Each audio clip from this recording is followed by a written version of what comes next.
What is up, guys? Welcome back to the Rev Report. Today we'll be showcasing to you 5 of the most affordable first cars you can buy, with Macca's work money, and we'll be going through their technology, special features, ease of driving, safety features, and affordability to run. Let's go.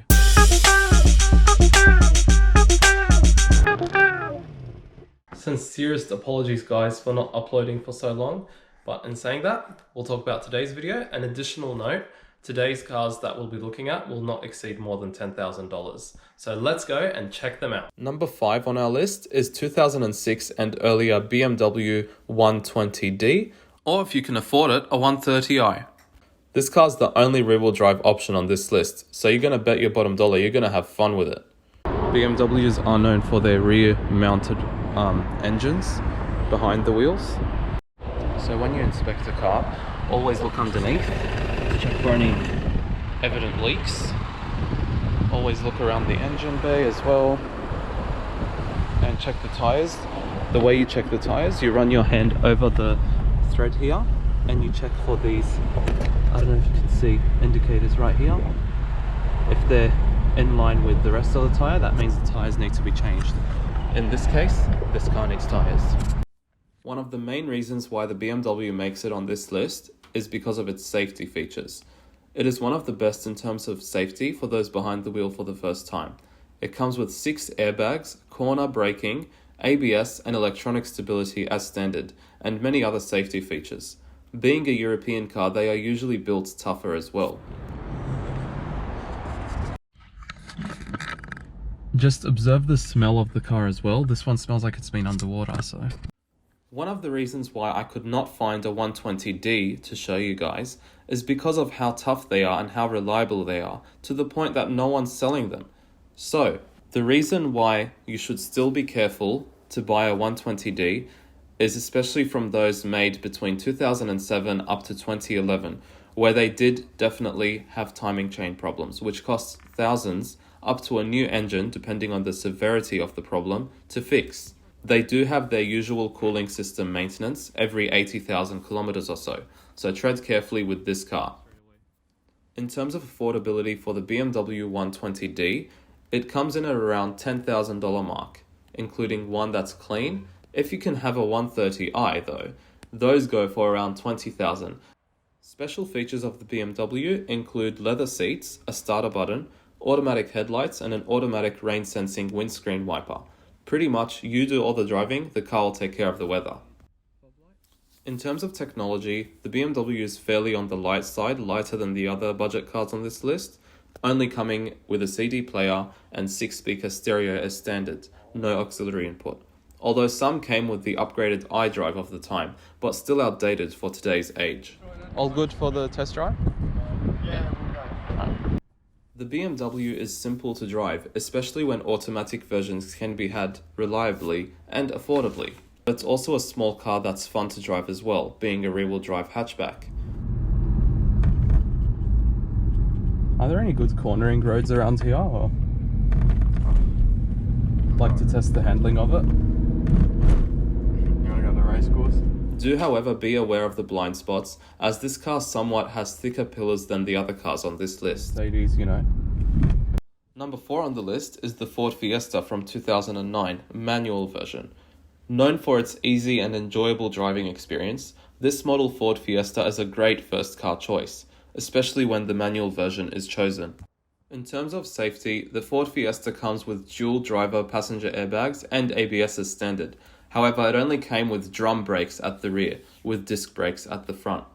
Reliability is the reason why we only go with the manual version of the Ford Fiesta. Stay away from the Mark 6 Fiestas from 2009 to 2015 with the power shift automatic transmission, as they have many problems such as unable to start the car and clutch shudder and grinding while coasting, as you will hear from me driving the car.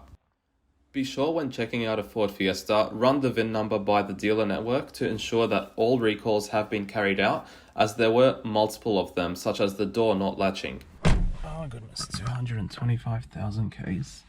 The Fiesta can be had from around $3,000 depending on the condition, kilometers driven, and considering the recalls and repairs mentioned. It might be best to look for one that has proof of repairs and recalls already carried out, clearing any problems in the future. A few special features that the Fiesta includes are automatic windows and alloy wheels. You can also opt for a diesel, although it's a little bit more expensive, but available for those that drive a lot. In terms of technology, the Fiesta does not disappoint. The most basic version comes equipped with Bluetooth and a digital odometer screen, which is pretty impressive.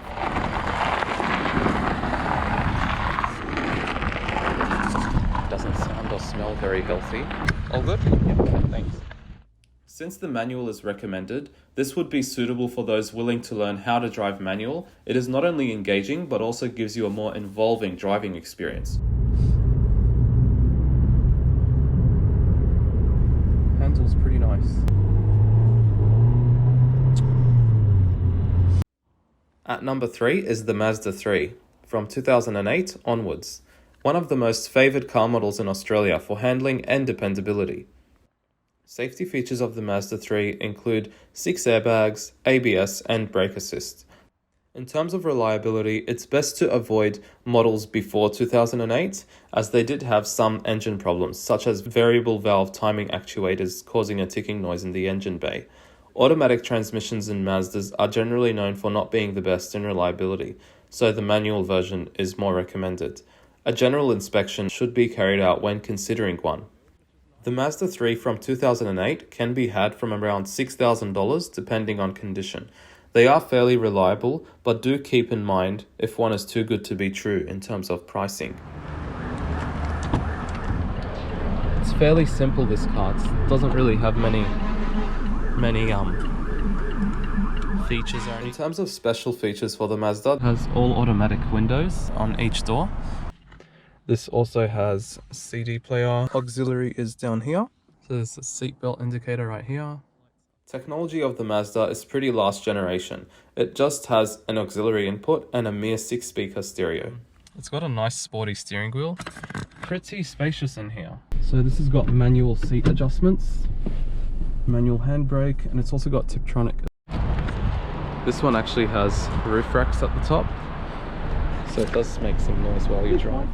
In terms of ease of driving, it is another small car that you can have, but not with many driver assists. At around $5,000, however, you can afford to have an automatic version of the Mazda 3, which is nice compared to the other options suggested, only with manual.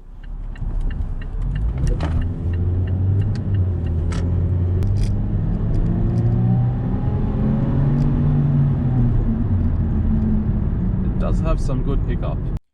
Closely number 2 on our list is the Toyota Aurion from 2007 onwards. Budget? Let's say around $10,000. In terms of safety, this Aurion as standard came with 6 airbags. Don't forget the large size of the car too, which is a minor safety advantage. In terms of the reliability of the Aurion, the 3.5-litre V6 and the 6-speed automatic are pretty bulletproof. Some special features the Aurion came with include parking sensors, as equipped in the Prodigy trim. Some also came with leather seats, sunroof and heated seats, and many more creature comforts. So this car is suited for those wanting the VIP experience from a first car. In terms of technology, it just came with a CD changer and an auxiliary input. However, some models did come with Bluetooth, voice control, reversing camera and parking sensors. In terms of ease of driving, the Aurion is a big car, so it's not very well suited for those that are not confident with small car spaces.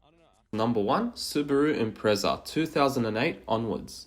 Subarus in general are known to be very reliable and very safe as a first car.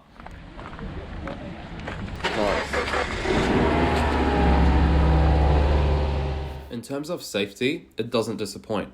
All-wheel drive is standard, along with hill holder and 5 airbags.